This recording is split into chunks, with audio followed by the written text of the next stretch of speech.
श्रीमत्पयोनिधिनिकेतन चक्रपाणे भोगीन्द्र भोगमणिरञ्जित पुण्यमूर्ते योगीश शाश्वत शरण्य भवाब्धिपोता लक्ष्मी नृसिंह मम देहि करावलम्बम्।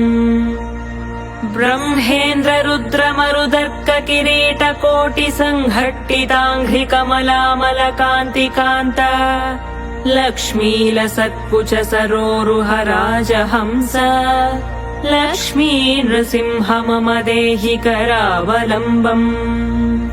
संसार सागर विशाल कराल काल नग्रग्रह ग्रसन निग्रह विग्रहस्य मग्नस्य रागलस दूर्मिनि पीडितस्य लक्ष्मी नृसिंह मम देहि करावलम्बम्।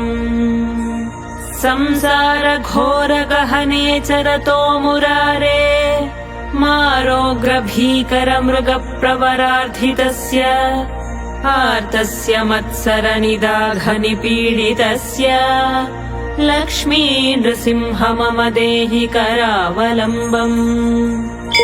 संसार कूपमति घोरमगाधमूलम् सम्प्राप्य दुःखशत सर्प समाकुलस्य दीनस्य देव कृपया शरणागतस्य लक्ष्मी नृसिंह मम देहि करावलम्बम्। संसार भीकर करीन्द्र कराभिघात निष्पीड्यमान वपुषः सकलार्थितस्य प्राण प्रयाण भव भीति समाकुलस्य लक्ष्मी नृसिंह मम देहि करावलम्बम्। संसार सर्प विषदष्ट भयोग्र तीव्र ದಂಷ್ಟ್ರಾಕರ ಮೂರನೇ ಕ್ಲಾಸಿನ ವಿದ್ಯಾರ್ಥಿಗಳಿಗೆ ನಮ್ಮ ದೇವಸ್ಥಾನ ವತಿಯಿಂದ ಹಾಗೂ ಶಿಕ್ಷಕರಿಗೆ ತುಂಬ ಹೃದಯ ಸ್ವಾಗತವನ್ನು ನಾವು ಕೋರ್ತೇವೆ. ಈ ದೇವಸ್ಥಾನದ ಬಗ್ಗೆ ಹೇಳಬೇಕಂತ ಹೇಳಿದ್ರೆ, ಈ ದೇವಸ್ಥಾನ ಪ್ರತಿಷ್ಠೆಯಾಗಿ ಕೇವಲ 2 ವರ್ಷ ಆಯಿತು. ಇಲ್ಲಿ ಪ್ರಧಾನ ದೇವರು ಯೋಗ ಲಕ್ಷ್ಮೀ ನರಸಿಂಹದೇವರು. ಇದು ವಿಷ್ಣುವಿನ 4ನೇ ಅವತಾರ. ನರಸಿಂಹ ಅವತಾರ ಅಂದರೆ ವಿಷ್ಣುವಿನ 4ನೇ ಅವತಾರ.